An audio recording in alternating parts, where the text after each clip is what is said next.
The Hunter's Heart, a Nigerian traditional story. In the ancient kingdom of Benin, Nigeria, where the great forests stretched as far as the eye could see, there lived three sisters who had learned to survive on their own. Fasheke was the eldest, a skilled hunter who could track any animal through the thick bush. Her younger sisters were Kemi and Bisi, and together they lived in a small hut at the edge of Ile-Owo village. The sisters had been orphans since they were young children. Their parents had died during a terrible sickness that swept through the village many years ago. Since then, Fasheke had taken care of her sisters by hunting wild animals in the forest and selling the meat in the market. She had taught Kemi and Bisi how to hunt too, so they could help feed themselves. On this particular morning, the sun was just rising over the palm trees when Fasheke picked up her hunting spear and bow. "I'm going into the deep forest today," she told her sisters. "There have been reports of a large antelope in that area. If I can catch it, we will have meat for many days." Kemi looked worried. "Sister, be careful. That part of the forest is dangerous. Wild animals are not the only things to fear there." "Don't worry about me," Fasheke replied with confidence. "I have been hunting in these forests since I was a child. I know every path and every hiding place." Fasheke walked deep into the forest, following the tracks she had found near their home. The morning air was cool and fresh, and birds were singing in the trees above her. She moved quietly, the way her father had taught her before he died. After walking for several hours, she heard movement in the bushes ahead. She crouched low and moved closer, thinking it was the antelope she was looking for. Through the thick leaves, she could see something moving. It looked like a large animal drinking water from a stream. Fasheke raised her spear, took careful aim, and threw it with all her strength. She heard a cry of pain, but it was not the sound an antelope would make. It was the cry of a human being. "Oh no," she whispered to herself. "What have I done?" She ran through the bushes and found a young man lying on the ground beside the stream. Her spear had struck him in the shoulder, and blood was flowing from the wound. The man was well dressed in fine clothes that looked expensive. His skin was clean and soft, not rough like the hands of farmers or hunters. "I'm so sorry," Fasheke cried out. "I thought you were an antelope. Please forgive me." The young man looked up at her with pain in his eyes. "Help me," he said weakly. "I need help." Fasheke knew she had to do something quickly, or the man might die from loss of blood. She tore a piece of cloth from her own dress and pressed it against his wound to stop the bleeding. Then she looked around to see if anyone else was nearby. "Are you alone?" she asked. "Do you have friends with you?" "I came here with 2 guards," the man said with difficulty. "We were hunting, but I told them to wait for me while I went to get water from the stream. When they hear my voice, they will come looking for me." Just then, Fasheke heard voices calling from the forest. The guards were already searching for their master. She knew they would find them soon, and she was scared of what might happen when they discovered she had hurt this man. "Listen to me," she said to the injured man. "My home is not far from here. I can take you there and treat your wound properly, but you must tell me, are you an important person? Your clothes look expensive." The man hesitated before answering. I am just a trader from the city. Please help me." Fasheke could hear the guards getting closer. Their voices were loud and angry. "We must find the prince," one of them shouted. "The king will kill us if anything happens to him." When she heard the word prince, Fasheke's heart began to beat very fast. She had accidentally injured a prince. This was much worse than she had thought. "You're a prince," she whispered. The young man nodded weakly. "I am Prince Usare of Benin Kingdom, but please don't be afraid. I won't let any harm come to you." The voices of the guards were getting closer and closer. Fasheke knew she had to make a decision quickly. If the guards found them, they might kill her for injuring their prince. But if she left him here to die, she would never forgive herself. "Can you walk?" she asked Prince Usare. "I think so, with your help. Then we must go now, before your guards find us. I will take you to my home and care for your wound. When you are better, you can return to your palace." Prince Usare was surprised by her offer. Most people would have run away in fear after accidentally injuring a prince. But this young woman was willing to help him, even though she was clearly scared. With great difficulty, Fasheke helped the prince to his feet. She put his good arm around her shoulders and slowly led him away from the stream, taking a path through the forest that she knew well. Behind them, they could hear the guards calling and searching, but the sounds grew fainter as they moved deeper into the forest. It took them nearly 2 hours to reach Fasheke's small hut. The prince was weak from loss of blood and had to rest several times along the way. When they finally arrived, Kemi and Bisi were shocked to see their sister helping a stranger. "Sister, who is this man?" Kemi asked with wide eyes. He is a traveler who was injured in the forest," Fasheke said quickly. "I accidentally hurt him while hunting. We must help him get better."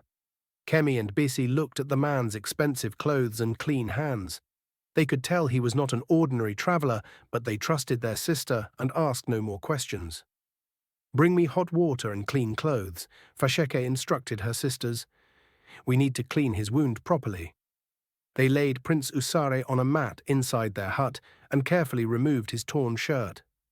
The spear wound was deep, but had missed any vital parts of his body. Fasheke cleaned it with hot water and wrapped it with clean cloth. "You are lucky," she told the prince. "The wound is bad, but it will heal if we keep it clean."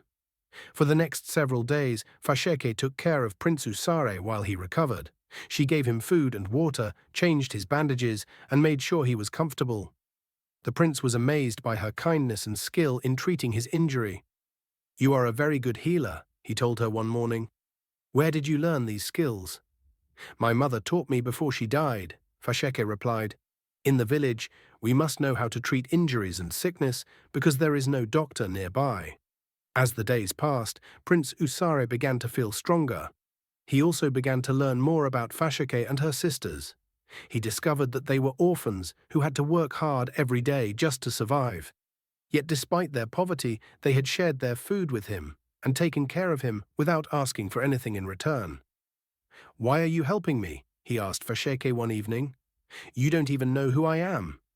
"It doesn't matter who you are," she replied. "You were hurt and needed help.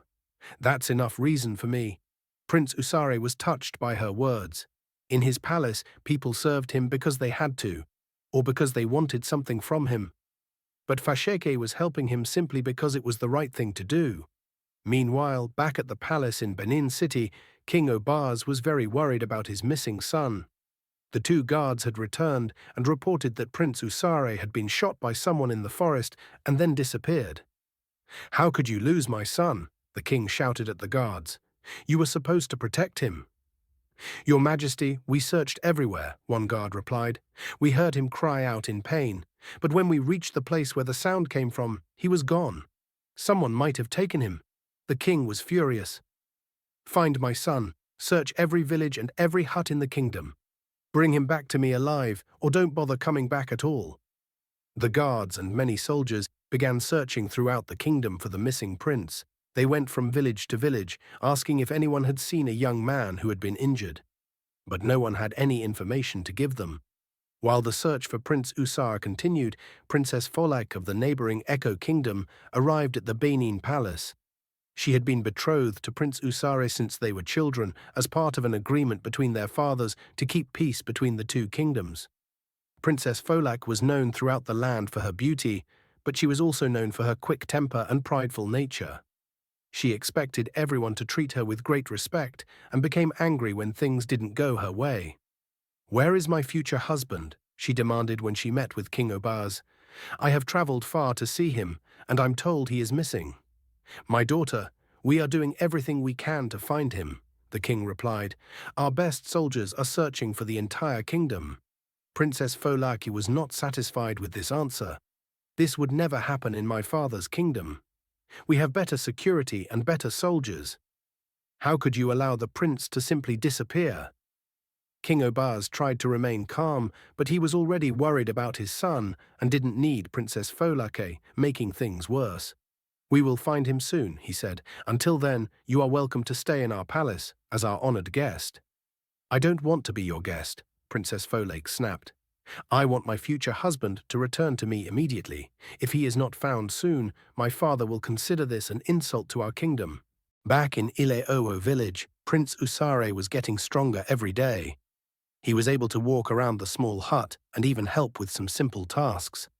Fasheke's sisters had grown comfortable with him, though they still didn't know his true identity. "Thank you for everything you have done for me," Prince Usare said to Fasheke one morning. "I don't know how I can ever repay your kindness." "You don't need to repay anything," Fasheke replied. "Just get well and return safely to your family." "What if I don't want to return right away?" Prince Usare asked. "What if I want to stay here longer?" Fasheke looked at him with surprise. "Why would you want to stay in our poor village? Surely you have a better life waiting for you elsewhere." Prince Usare had been thinking about this question for several days. In his short time with Fasheke and her sisters, he had experienced something he had never known in the palace: genuine care and friendship that asked for nothing in return. "Sometimes the best life is not the richest life," he said. "Here, I feel peaceful. I feel like people care about me for who I am, not for what I can give them." Fasheke felt her heart beat faster when he said these words.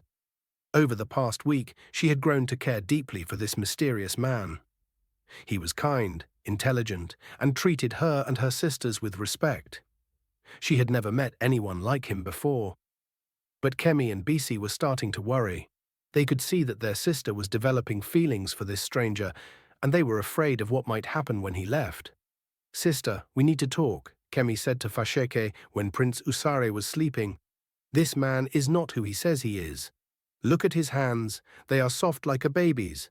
Look at how he speaks, with the education of a nobleman.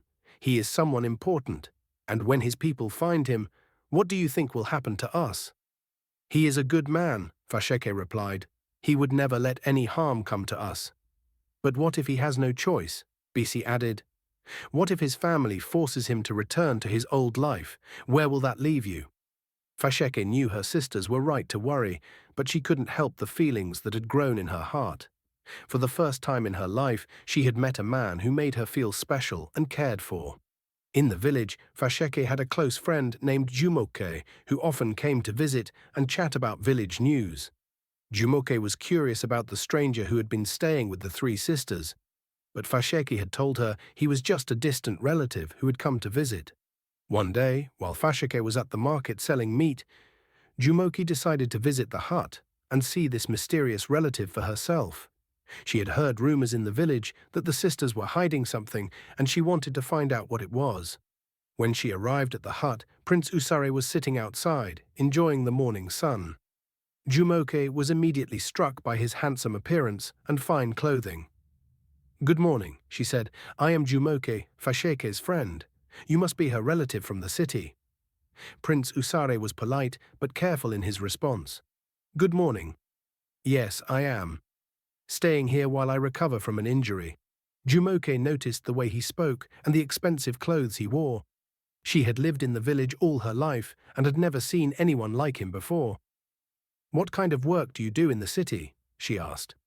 "I am a trader," Prince Usare replied, remembering the story he had told Fasheke. But Jumoke was not convinced. Something about this man told her he was much more important than a simple trader.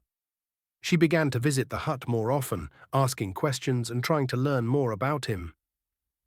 A few days later, news reached the village that soldiers from the Benin Palace were searching everywhere for their missing prince. They were offering a large reward to anyone who could provide information about Prince Usare's whereabouts. When Jumoke heard this news, she began to put the pieces together in her mind. The mysterious stranger staying with Fasheke looked exactly like the descriptions of the missing prince. If she was right, the reward money would make her the richest person in the village. But Jumoke also knew that Fasheke was her friend. If she reported the prince's location, Fasheke and her sisters could get in serious trouble for hiding him. She struggled with this decision for several days.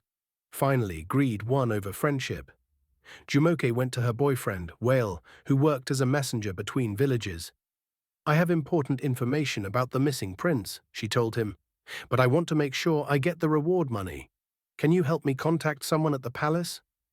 Whale was excited by the possibility of earning money. "Of course I can help you. Tell me what you know." Jumoke explained everything she had observed about the stranger staying with Fasheke. Whale agreed to take the information to the palace and share the reward money with her. But Whale was not as honest as Jumoke thought. He planned to keep all the reward money for himself. He went directly to the palace and reported the information without mentioning Jumoke at all. When the palace guards received Whale's information, they immediately surrounded Ile-Owo village. But by the time they arrived at Fasheke's hut, Prince Usare had already gone for a walk in the forest with Fasheke. The guards found only Kemi and Bisi at home. They questioned the two sisters roughly, demanding to know where the prince was hiding. "We don't know what you're talking about," Kemi said bravely. "There is no prince here." But the guards had already searched the hut and found evidence that a man had been staying there, expensive clothes and other items that clearly belonged to someone wealthy. "Where is your sister?" the guards demanded.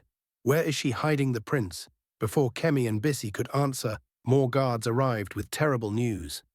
They had captured Fasheke in the forest, but Prince Usare had escaped.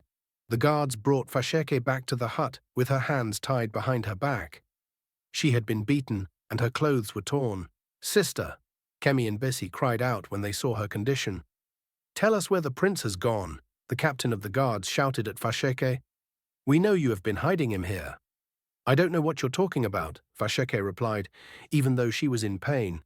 The guards were frustrated. They had been so close to capturing the prince, but he had somehow escaped into the thick forest, where they couldn't follow his trail. "Take her to the palace," the captain ordered. "Princess Folek wants to question her personally." Fasheke was forced to march all the way to Benin City, where she was thrown into the palace dungeon. The dungeon was a dark, cold place beneath the palace where prisoners were kept. Princess Folek came to see her that evening. She was beautiful, but had a cruel look in her eyes. "So you are the one who has been harboring my future husband," she said coldly. "Do you know who I am?" "You are Princess Folek," Fasheke replied. "That's right. And do you know what happens to people who try to steal what belongs to me?" "I haven't stolen anything from you." Princess Folek laughed harshly. "You think I'm stupid? You've been keeping Prince Usare in your little hut for weeks. Did you really think you could hide him forever? I was only helping him recover from his injuries." "His injuries that you caused," Princess Folek shouted. "You shot him with a spear and then kept him prisoner." "It was an accident, and he was never a prisoner. He was free to leave whenever he wanted." "Lies. Tell me where he is now, and I might let you live." But Fasheke refused to give any information that might help them capture Prince Usare. She cared about him too much to betray him, even if it meant her own life. Princess Folake was furious. She had never been defied by anyone, especially not by a poor village girl.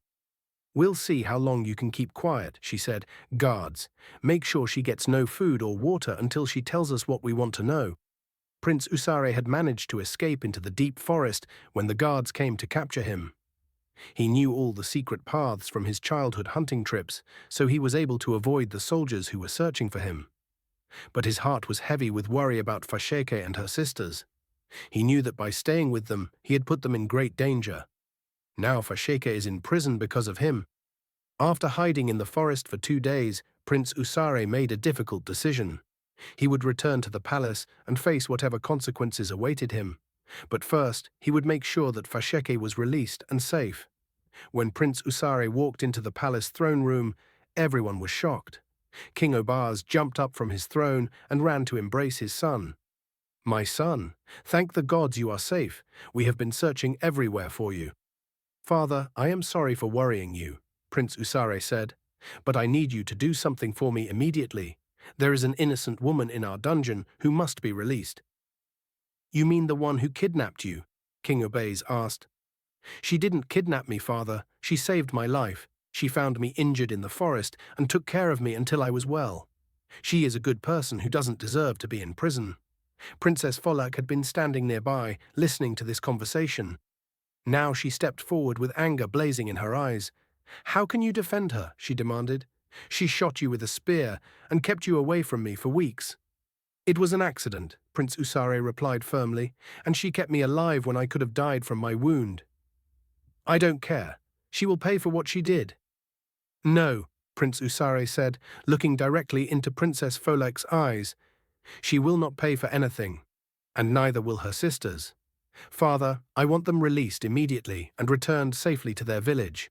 King Obaz was confused by his son's strong defense of these people.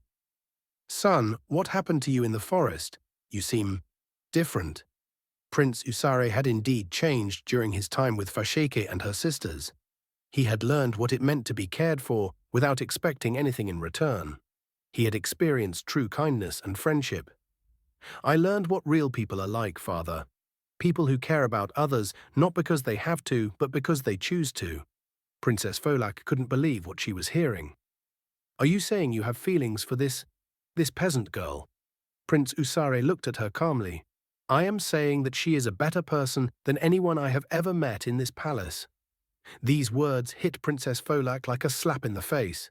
She had always believed she was the most wonderful woman in the world, and now the man she was supposed to marry was praising another woman. You cannot be serious, she screamed. I am a princess. I am beautiful, educated, and noble. How can you compare me to some dirty village girl? Beauty is not just what you see on the outside, Prince Usare replied. And nobility is not just being born into a royal family. True nobility comes from how you treat other people. King Obaz could see that his son was very serious about this matter. Very well, he said. The woman will be released. But son, you must remember your duties to our kingdom. Your marriage to Princess Folaka was arranged to keep peace between our kingdoms. I understand my duties, father, but I also understand my heart. When Fasheke was released from the dungeon, she was weak from hunger and thirst. The guards had followed Princess Folake's orders and given her no food or water for 3 days. Prince Usare was waiting outside the prison when she emerged. When he saw her condition, he was filled with anger and guilt. I'm so sorry, he said, catching her as she stumbled. This is all my fault. I should never have stayed in your village. Don't say that, Fasheke replied weakly. I would help you again if I had the choice. Prince Usare helped her to a private room in the palace where she could rest and eat. He personally brought her food and water, ignoring the shocked stares of the palace servants. You should not be serving me, Fasheke said. I am just a village girl, and you are a prince. You are much more than just a village girl, Prince Usare replied. You are the woman I love. These words surprised Fasheke. She had hoped that he cared for her, but she had never dared to believe that a prince could love someone like her. But what about Princess Folake? You are supposed to marry her. I was told I would marry her, but I was never asked what I wanted.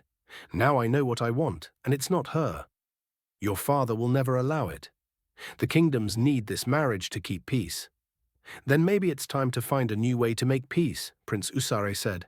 A way that doesn't require people to marry against their will.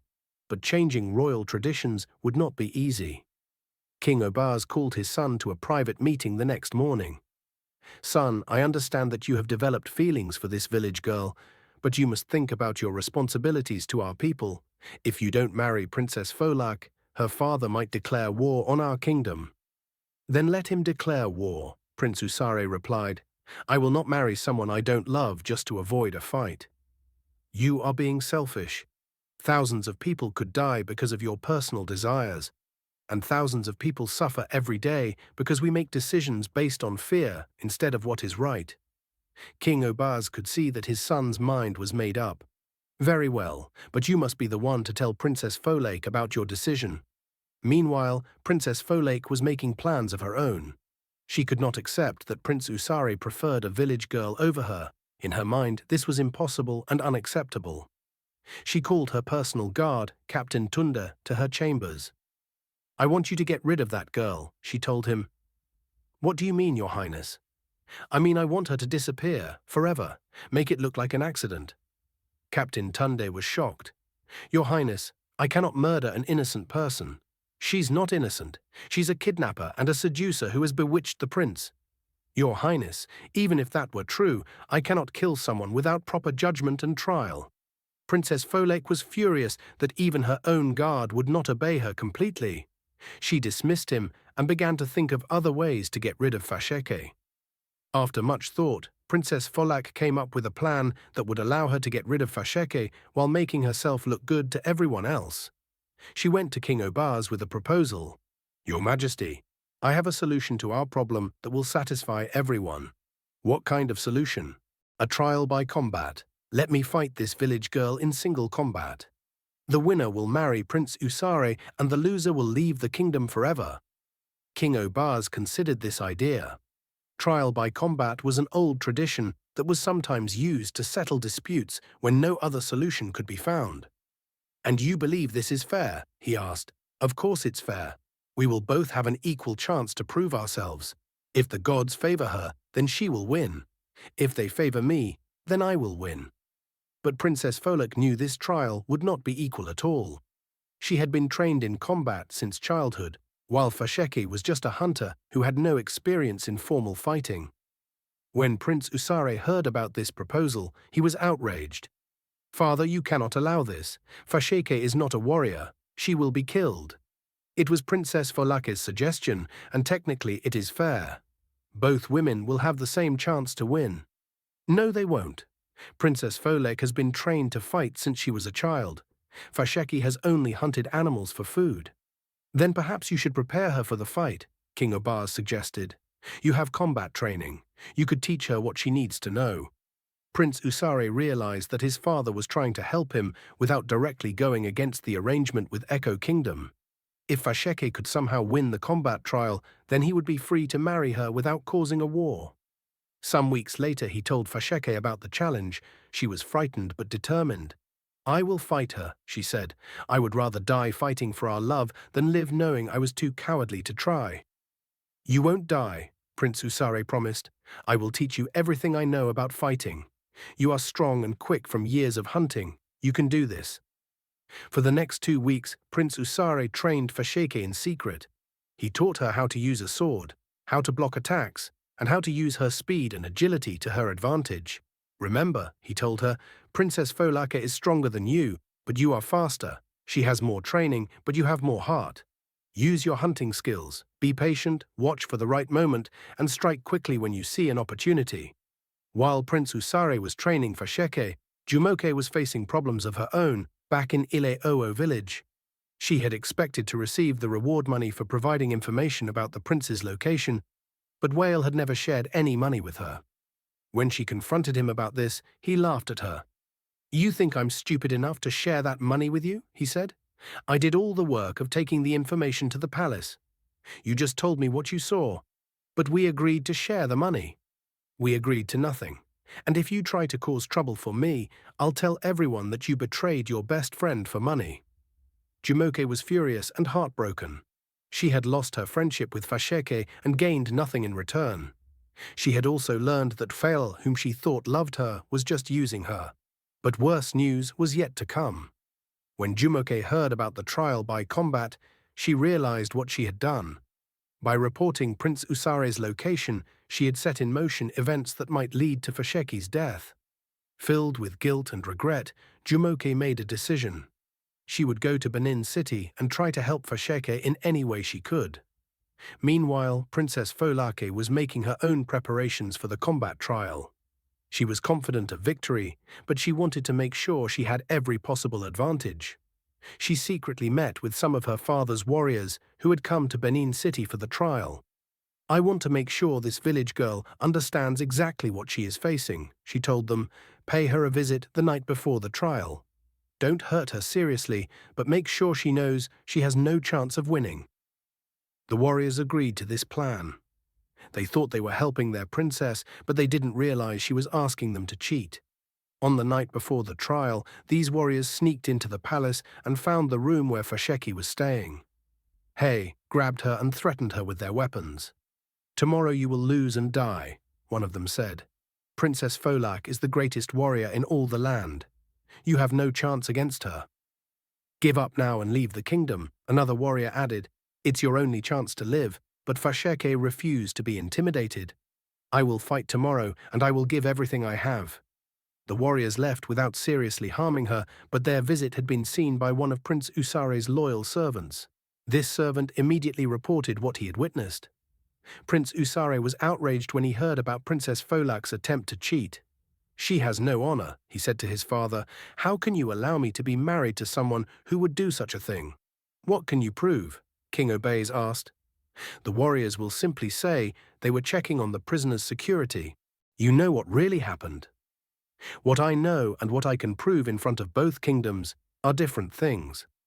Prince Usare realized that the trial would not be as fair as he had hoped.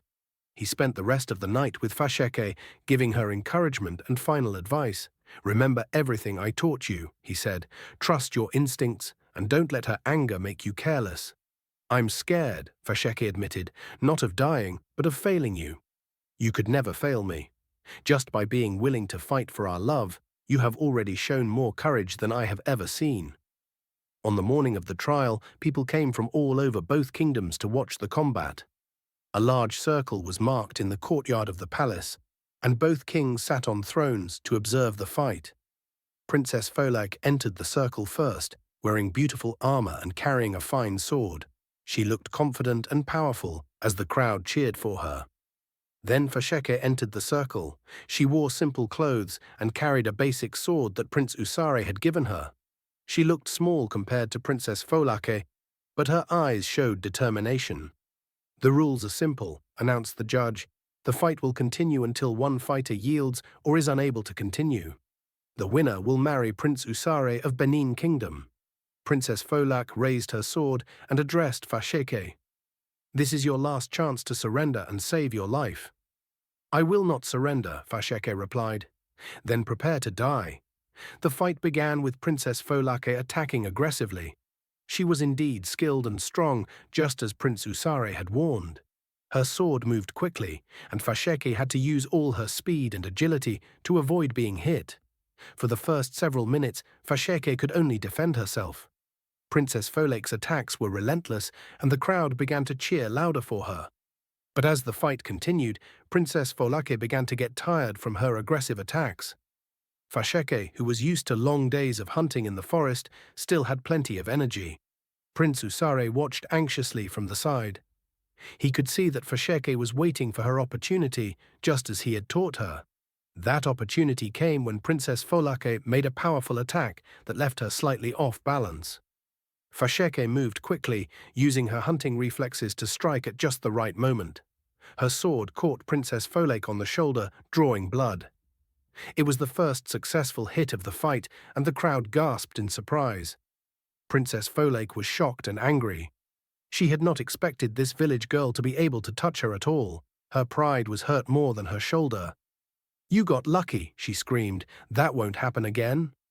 But Princess Folake's anger made her careless. She began attacking even more aggressively, but now her moves were not as controlled or precise.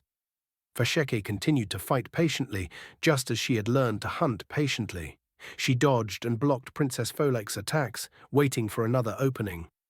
The fight went on for nearly an hour. Both women were tired and bleeding from small wounds.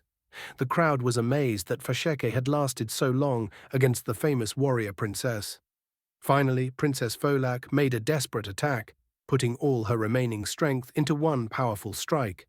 But Fasheke was ready for it.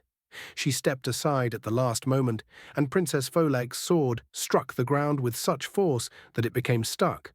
In that moment of vulnerability, Fasheke struck. Her blade found its mark at Princess Folak's throat, stopping just short of drawing blood. Princess Folake was completely at her mercy. "Yield," Fasheke said quietly, "and I will spare your life." The crowd fell silent. Princess Folake looked up at this village girl who could have killed her but chose mercy instead. For the first time in her life, Princess Folak felt truly humbled. I yield," she whispered. The crowd erupted in amazement. King Obaz stood from his throne, hardly believing what he had witnessed. "By the laws of trial by combat," he announced, "Fasheke of Ileowo village has won the right to marry Prince Usare." Prince Usare ran into the circle and lifted Fasheke in his arms, spinning her around as tears of joy ran down both their faces. But their celebration was interrupted by an unexpected voice. "Wait," called out Princess Folak, who was still sitting on the ground where she had fallen. "I have something to say." Everyone turned to look at her with curiosity. Her fine armor was dirty, her hair was disheveled, and her pride was completely broken. But for the first time, her eyes showed genuine emotion instead of arrogance. "I have been wrong about everything," she said, struggling to her feet. "I believed that being born royal made me better than others. I believed that my beauty and training entitled me to whatever I wanted. But this woman, she pointed to Fasheke, has shown me what true nobility looks like. She walked over to Fasheke and, to everyone's amazement, bowed deeply. You could have killed me, but you chose mercy. You could have humiliated me further, but you showed restraint. I have never met anyone with such honor, and I am ashamed of how I treated you. Fasheke was surprised by this change in Princess Folake. Your Highness, please, just call me Folake. I don't deserve royal treatment from someone who is clearly more noble than I am. Just then, another voice called out from the crowd. Fasheke, my friend. Everyone turned to see Jumoke pushing through the crowd, tears streaming down her face. Jumoke, Fasheke said with surprise, what are you doing here? I came to confess my sin and beg your forgiveness, Jumoke said, falling to her knees before her friend. It was I who betrayed you. I told them where the prince was hiding because I wanted the reward money. The crowd murmured with shock and anger. Some called for Jumoke to be punished for her betrayal. But Fasheke knelt down and helped her friend to her feet. I forgive you, Jumoke. We all make mistakes when we let greed overcome our hearts. How can you forgive me so easily? Jumoke asked. Because of me, you were nearly killed. Because holding anger in my heart would only hurt me more. Fasheke replied. Besides, if you hadn't made that choice, I might never have learned that Prince Usare truly loves me. Prince Usare stepped forward. Jumoke, because my bride-to-be has forgiven you, I forgive you too. But I want you to understand the consequences of betraying a friend. Look around you. See how your greed nearly costs you everything that matters. King Obeys approached his son and future daughter-in-law. The trial by combat had convinced him that their love was real and strong. My son, he said, I have learned something important today. True strength comes not from power or birth, but from character. This woman has proven herself worthy to be your wife and our future queen. He turned to address both kingdoms. Let this be a lesson to all of us. Worth is not determined by the family you are born into, but by the choices you make and the love you show to others. The king of Echo Kingdom, Princess Folek's father, had watched the entire trial. Now he stepped forward to speak. I came here expecting my daughter to marry Prince Usare and secure peace between our kingdoms, he said. Instead, I have watched her learn a valuable lesson about humility and honor. Perhaps there are better ways to keep peace than forcing marriages between people who don't love each other. I agree, said King Obaz. Let our kingdoms be united by friendship and trade, not by obligations and fear. Princess Folek approached both kings. Fathers, I request permission to stay in the Benin Kingdom for a while. I want to learn from Fasheke how to be a better person. I have much to learn about true nobility. Both kings agreed to this request. They could see that their daughter had truly changed. 3 months later, the most magnificent wedding in the history of Benin Kingdom took place.